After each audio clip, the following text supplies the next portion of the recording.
Hello, this is Cynthia Sue Larson with Reality Shifters, and I just watched Quantum Businessman's video about pocket universes. If you haven't seen it, I recommend it very highly.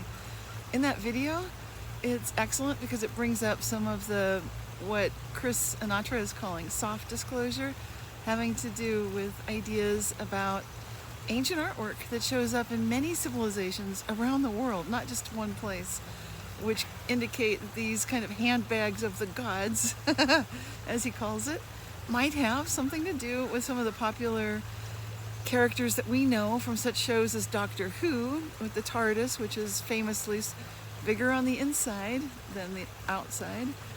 And what his video also does is it brings together some of the thoughts of one of our top physicists, Alan Guth, who I've mentioned many times, usually in conjunction with a physicist that I'm very fond of, Yasunori Nomura. They co-authored a paper once.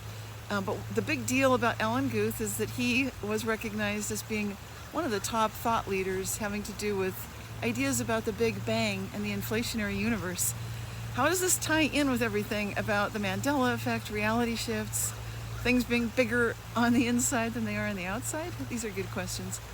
Okay, well, I want to back up a little bit. For those of you who've read my papers about quantum physics, I wrote one where I really talked about quantum logic and the importance of the idea that quantum logic is much bigger than classical logic.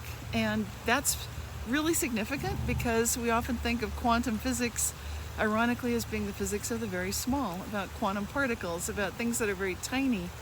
And, you know, if you think about things that are very tiny, you tend to think that they are lesser than the so-called physical material 3D reality that we tend to think is primary. Nothing could be farther from the truth.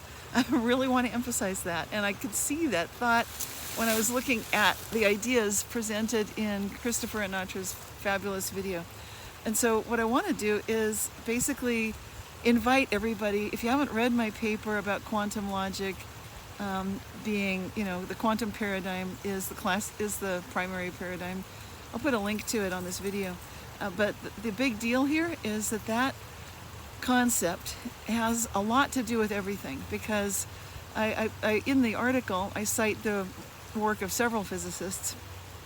One of them is really significant because he points out that all of classical physics and quantum physics can be derived. So you can derive all of quantum physics from 6 simple axioms. And when you're able to do that, then you start noticing that classical physics might be just a compressed, specialized case of the superset of quantum physics having to do with consciousness.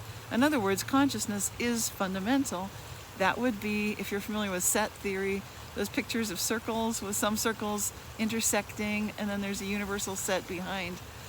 Basically what we're noticing is quantum physics might be, it's more like the universal set rather than a subset of classical physics. There's no way you can fit quantum physics inside classical physics. However, you certainly can fit classical physics into all of the logic and the axioms and so forth used to derive all of quantum physics. That is huge, and it's showing us graphically, like I have an illustration there that shows, you know, basically classical physics is the subset. That means when we think, wow, something's bigger on the inside than the outside, when we look at the idea of these pocket universes and these bubble realities, it invites us to really sort of flip the entire conceptualization that we typically have. We think something small like a pocket or a purse or quantum physics would be inside of the classical physics. No, not at all. And you can really see that in the little snippets that are included in this latest video from Christopher Anatra, the quantum businessman, quoting Alan Guth, talking about this and the fact that this inflationary universe indicates that most likely there are lots and lots and lots of bubble universes, and that they are out there all over the place. That this is basically it's a multiverse is what Alan is saying.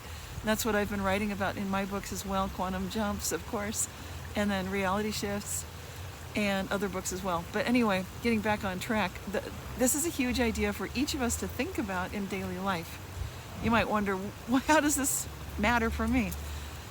For the very simple reason that very often when we tend to think classical physics and material realism is first and foremost and primary and fundamental, which I don't think it is, but if you make that assumption, you could easily get confused or depressed or just feel trapped sometimes, or in life in general, feel like you're looking around at all of the facts, all of what seems to be right in front of you as an indisputable, unchangeable situation, and nothing could be further from the truth. And this gets in keeping and in line with what all of the great thinkers have said, who talk about basically the various spiritual traditions. They fundamentally, when you look at the ideas that are common to most of our spiritual paths, most of our faiths, including the Abrahamic traditions of Christianity and Judaism and the Muslim faith,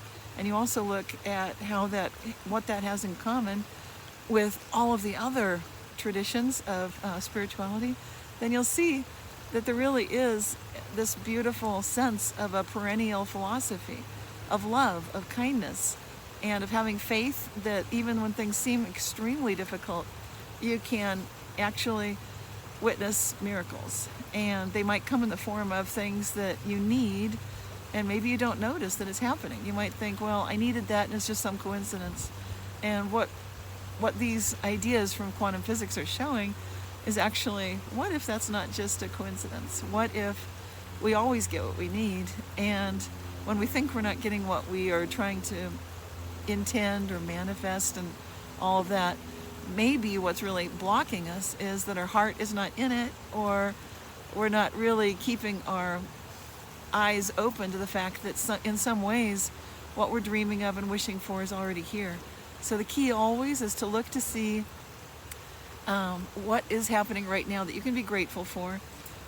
It's the other key is to recognize that you don't need to trust the depressing aspects of what looks like physical truth, because a lot of historical facts change. They can change in ways that lots of us are noticing together, which is what we call the Mandela effect. They can also change specifically just for you, which would be a reality shift, and if you're intending it, it's what I call a quantum jump. So these are big ideas brought to you from the very, very supposedly tiny world of quantum physics, which actually is much bigger on the inside than on the outside.